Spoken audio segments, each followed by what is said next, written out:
Nicolete, muito boa tarde, seja muito bem-vinda. É um prazer mais uma vez recebê-la aqui no Salutes. É um prazer enorme, seja muito bem-vinda. Boa tarde, Baldan.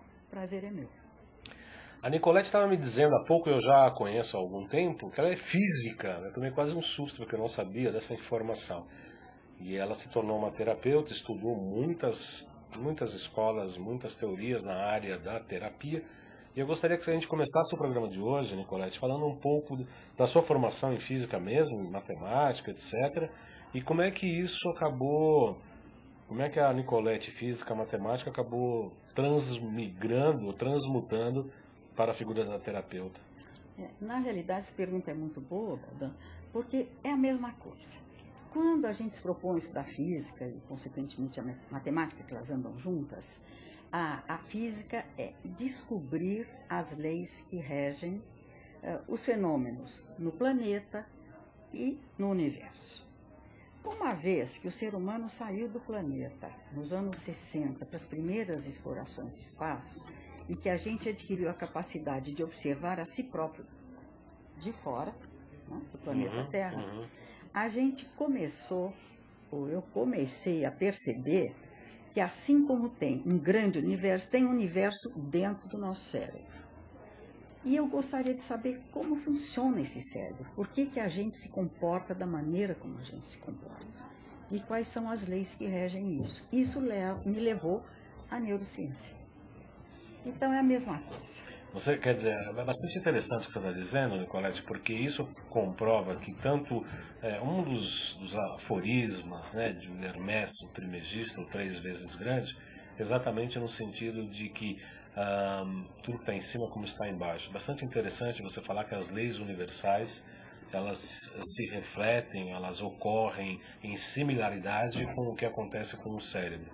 Obviamente, os chineses sempre falam e sempre falavam que o homem ele é uma experiência microscópica do próprio universo e que para ele viver no planeta ele precisa das energias celestes e as energias telúricas e fazer o metabolismo, fazer com que o yin e o yang se metabolizem na harmonia dos contraditórios.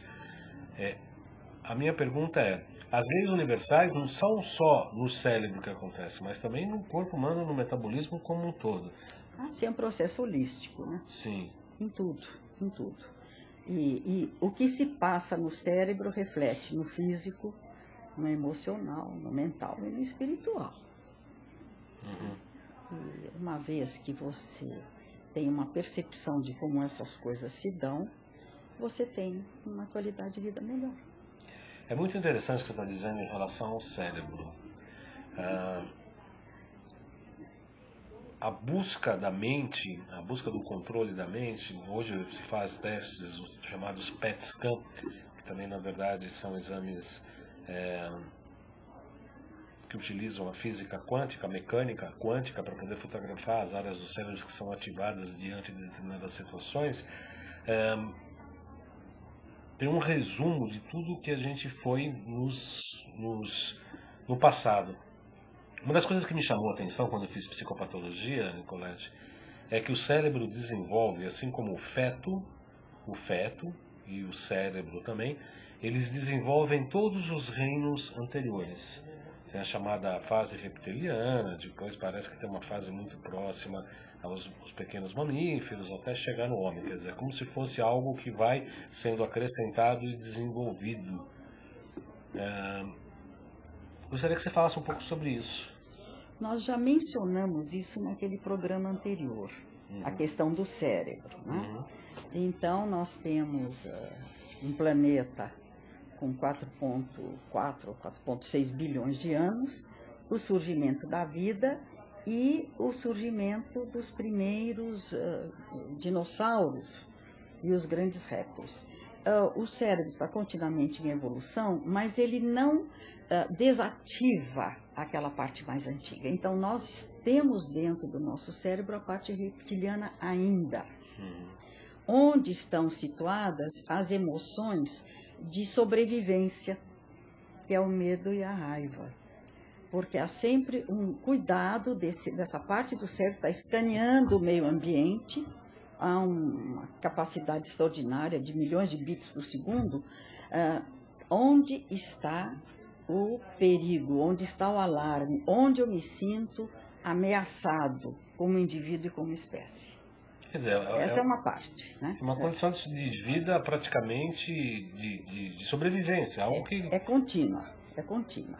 Essa parte do cérebro é não verbal. Então não tem como se comunicar com ela. Não adianta você empregar para o teu medo, para a tua raiva, terapias de palavra. Porque essa parte é não verbal. Essa parte dos mamíferos, que é a parte central aqui do cérebro, que se sobrepõe a essa reptiliana, é onde se guardam as memórias traumáticas. E também é não verbal. A gente aprende nas escolas tradicionais e aí são questões de tradicionais do ponto de vista das tradições de religião, de filosofia, é que o ser humano, e faz sentido tudo que você está falando, quer dizer, que o homem ele é uma síntese de toda a vida que existe no planeta, né? Os chineses também falam isso, né? Nós temos o estado mineral, o reino mineral nos ossos, o reino vegetal no sistema neurovegetativo, o reino animal nas nossas emoções e algo a mais que o caracteriza como homem, que é a mente. E em que pese que nunca... Essa mente com raciocínio e tudo isso, ela é muito recente, porque nós somos extremamente recentes como espécie. Então se calcula 100 mil anos. Né? E essa parte é a parte aqui frontal do cérebro, né? Onde a gente adquiriu essa capacidade de raciocinar, né? De selecionar pontos de vista diferentemente dos animais. Antes da gente começar a falar mais especificamente sobre as leis cósmicas que regem o universo e o cérebro, você falou com muita propriedade que da física e da matemática não é tão difícil assim pular para a área terapêutica, porque as leis são as mesmas, na qual eu concordo bastante. Assim como eu penso, nós entrevistamos a semana passada aqui o Wallace Lima sobre física quântica, saúde quântica e sobre o efeito sobre o simpósio que vai ocorrer aqui em São Paulo em setembro. A física quântica nada mais está fazendo do que descobrir coisas que já existem, né? Não é a física quântica que está inventando leis. As coisas estão aí, estão sendo apenas observadas de maneira diferente. Como é que foi esse... eu não sou só física e matemática, mas também sou terapeuta. Como é que isso aconteceu na tua vida? Como é que foi esse... Foi uma coisa gradativa, Baldão.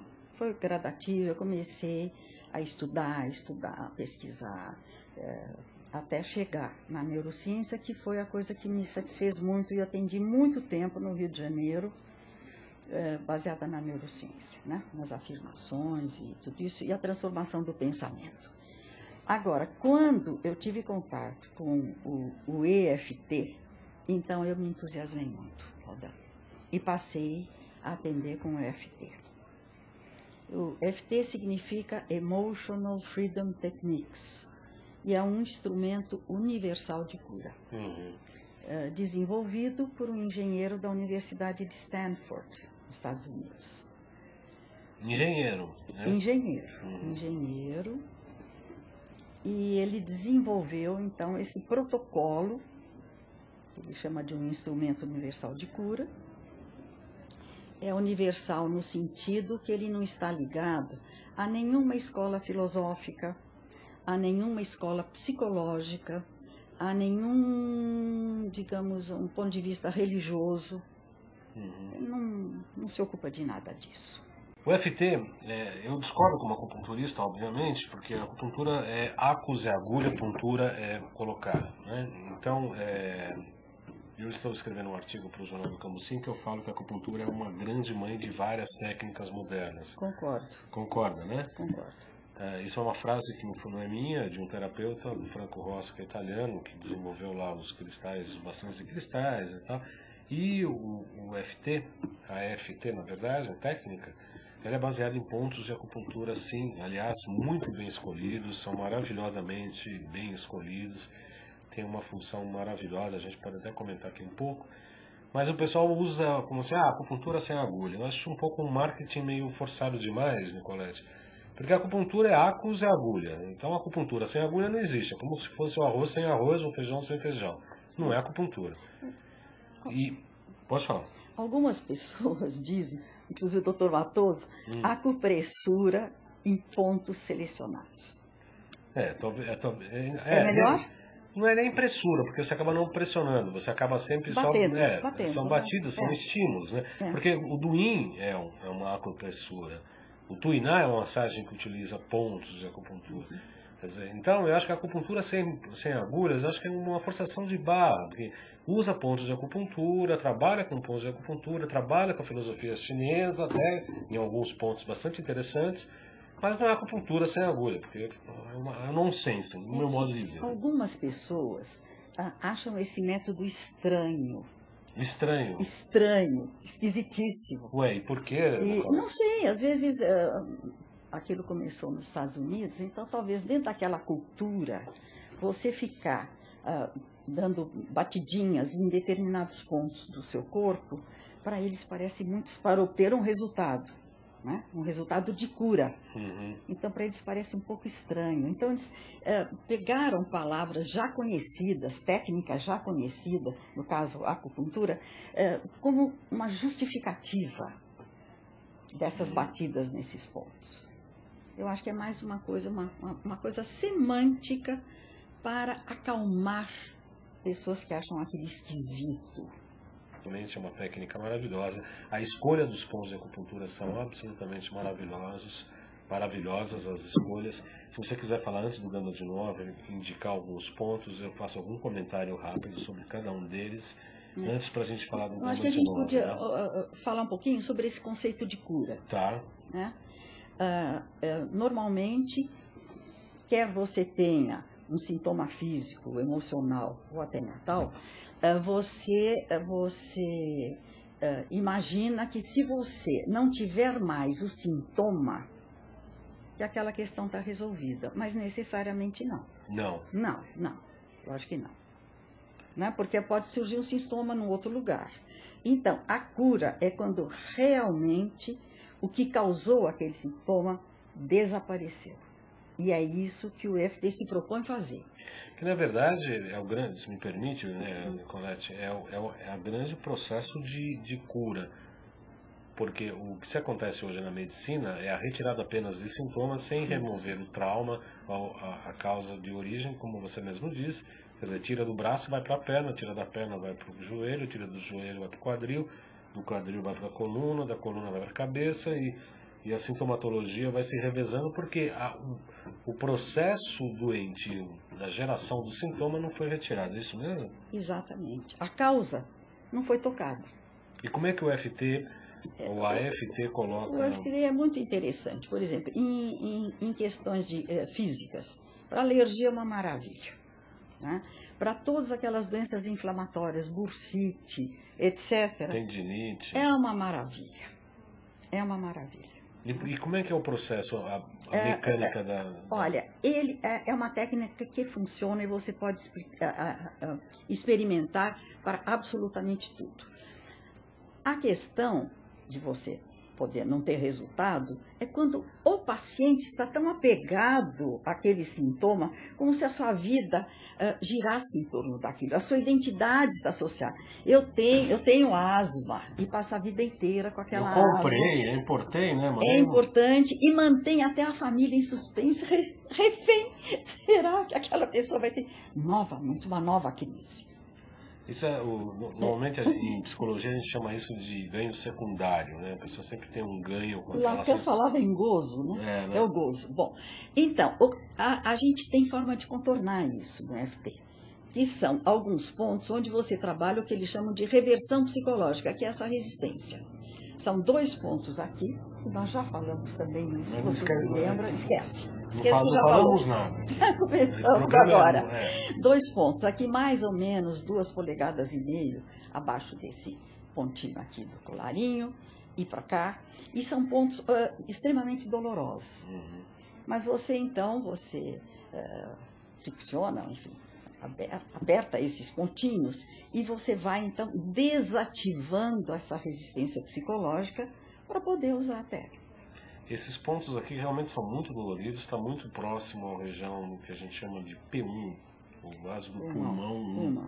É o início e na verdade, início, mas ao mesmo tempo, essas origens dos meridianos são onde os meridianos energéticos superficiais acabam se aprofundando para dentro do organismo. São E realmente são muito são as doloridos. tristezas, né? É, Nossas as mágoas, tristezas, nossas tristezas. vagas estão aqui. Né? Aí só de massagear aqui já há uma liberação. Já há o impedimento dessa resistência, porque nós não vamos fazer um trabalho de uma pessoa que não quer resolver. Você começa logo por aí. Se a pessoa não... para não perder tempo. Sim. Não é? Uma prática no consultório, a gente tem muito disso de a gente encontrar no consultório pessoas às vezes que não querem se curar, como você mesmo disse. Não querem. Aí chega no momento e fala, olha, se você quiser se curar, eu posso te ajudar. Agora se você não quer, você está perdendo tempo, seu dinheiro e o meu tempo também, né? Porque ocupa a gente e não por uma coisa que não quer resolver. E aqui, começando a mexer aqui, e se tiver dolorido, qual a sua indicação? É massagear mesmo, é que tem que massagear mais. Massagear umas 3 vezes afirmando a questão, porque o E tem uma questão específica de cada vez. Qual é a questão que você quer trabalhar? Exatamente, é uma das grandes... Definir a questão, aquilo que te incomoda mais. Uma das grandes vantagens do EFT que eu vejo como terapeuta é a associação dos pontos de acupuntura, os estímulos mecânicos com a neurolinguística, porque na verdade você faz uma reprogramação pelo EFT, é isso mesmo? É mais ou menos, porque na neurolinguística você afirma uma programação melhor do que aquela que você tinha.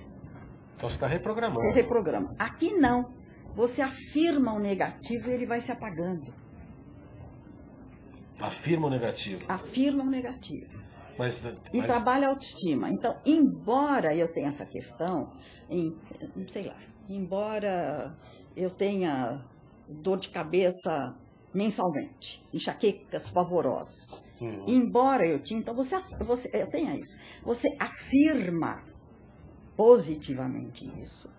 Né? Então, mas de qualquer maneira, embora já é uma palavra que já coloca que apesar de isso, aí eu dou um salto aí porque você vai trabalhar a sua autoestima.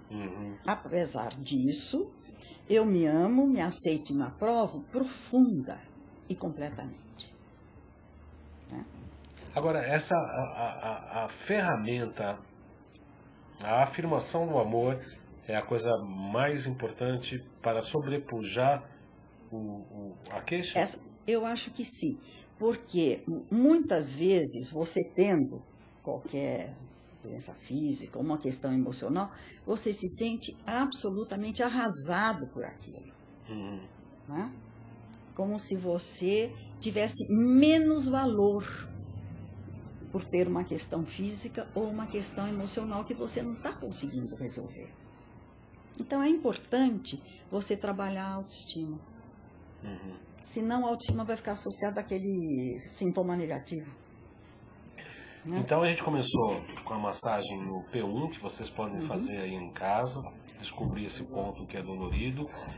Ou também esse antes desse. Se tiver aqui dolorido, como é que faz? Aí faz uma massagem, você recomenda anti-horário? Tanto faz. Tem menor importância. Não tem a menor importância. Mas eu, como sou um acupunturista, para mim tem importância sim. Não. Se é uma dor aprofundada e aguda, você deve fazer um movimento anti-horário que é mais dispersivo. Quando se tem insuficiência de energia, se faz o horário. Então, como provavelmente tem uma congestão emocional, eu recomendo particularmente fazer um movimento anti-horário no sentido de dispersar. E aí já pensa naquilo, apesar deste problema... Afirma, apesar desse problema... Eu me aceito e me amo profunda e completamente. Profunda e completamente. E me aprovo, me aceito, me amo e me aprovo. Por quanto tempo? Pouquinho. 3 vezes. 3 vezes. 3 vezes. Aí depois nós vamos pro ponto do karatê. Não, explica. ou este ou o karatê. Não pode ser os dois? Não, porque se você... Muitas vezes, como você faz demonstrações de palco... E este aqui, as pessoas não têm a blusinha fechada, é mais difícil de atingir, a gente faz essa.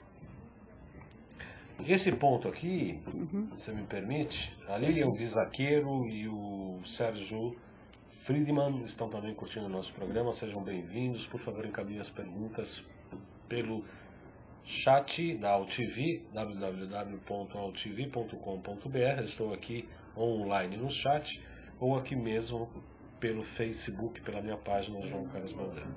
Esse ponto chamado do Karatê é o ponto ID3, intestino delgado número 3. É um ponto-chave, é um ponto de comando de um vaso maravilhoso, que a gente chama vaso maravilhoso. São 2 pontos que a gente abre o tratamento e 2 pontos que se fecham. São 8 pares de vasos, o ID3 é um deles. Em que pese que os chineses falam que nós temos o pensamento de barriga. Sabe disso, né, Nicolás? Quando você esvazia a mente, a nossa, é como se fosse uma entidade visceral, e é mesmo, o nosso espírito, a nossa alma, que utiliza o intestino delgado, em que a ciência recentemente descobriu que o intestino delgado produz serotonina. Enquanto o cérebro produz 100 bilhões de serotonina, o intestino delgado produz 100 milhões de serotonina. Então, quando você para a atividade mental, você controla a mente, estabiliza numa não pensamento, o chamado pensamento de barriga, que é a tua seria a coisa teu eu mais primitivo, né? Teu eu mais espiritual, mais original, ele pode se manifestar. Então aqui você está batendo aqui, ao bater no ID3, você está estimulando o intestino delgado e, portanto, essa Produção de serotonina. Produção de serotonina e trabalhar com a sua entidade mais primitiva. Isso. E aí? Bom, pode começar por aqui. Aí, então. aí nós vamos, enfim, eu costumo fazer uma pequena anamnese, um pouquinho, enfim, preencher uma ficha, e nós vamos ver qual é a questão que você quer trabalhar. Uma específica de cada vez. Nós vamos trabalhar com água, porque nós vamos restabelecer uma energia bioelétrica que foi interrompida em algum ponto do corpo. Nós vamos trabalhar com o toque dos dedos, nós vamos trabalhar com a palavra e vamos trabalhar com o número. A palavra porque corresponde ao hemisfério direito, o número que corresponde ao hemisfério esquerdo, e o número também porque é a única terapia que eu conheço em que você avalia os resultados numericamente. O número seria para avaliar o nível de sintomatologia, é isso?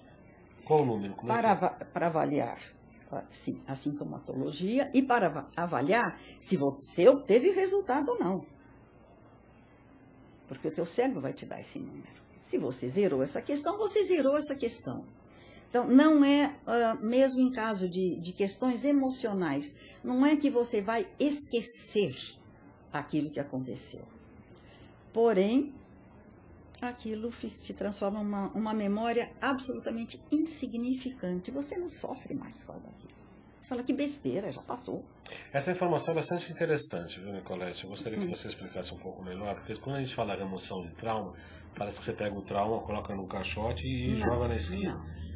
Não é nada disso. Quer dizer, aquela representação continua na memória. A memória, você não consegue apagar nada da memória. Aquilo fica dentro de encapsulado no cérebro. Então não há como você apagar a memória. Agora, você pode apagar o sofrimento. Aquela história realmente se torna uma coisa insignificante. E algumas pessoas que eu atendo com questões assim emocionais, no meio do tratamento, não preciso mais fazer. Já entendi, já passou, acabou. Acontece isso? Acontece muito, muito. Como é que é? Você está trabalhando uma sintomatologia, de repente a pessoa... No meio, porque a gente vai repetindo o protocolo, né, até zerar. Eu fico ali persistindo com aquela pessoa, né? A pergunta inicial, qual é a questão que você quer trabalhar, e de 0 a 10, eu faço uma escala de 0 a 10, quanto essa questão incomoda você. E a pessoa diz, fala 10, 11, 1000 ou 7. E nós vamos fazendo o protocolo, refazendo esse protocolo, e depois de cada, não sei como é que você diria, enfim, volta de FT, quando você volta ao ponto inicial, eu pergunto, e agora? Nós estávamos em 7, e agora? Enquanto está essa questão para você? Né? E vem no cérebro da pessoa, e ela não fala para me agradar, nem para se livrar daquilo, ela fala porque vem no cérebro. É tanto. E vai baixando. Exatamente, a pergunta é exatamente isso, quer dizer, não é uma avaliação de número, que você utiliza o raciocínio, é uma Não, coisa espontânea do cérebro. vem no cérebro. Porque uma vez que você começa a tocar esses pontos e você entra em contato com o seu cérebro, ele entra nesse jogo e ele corresponde. E vai desestressando, desestressando, desestressando, até zerar, até você perceber que aquilo era uma bobagem.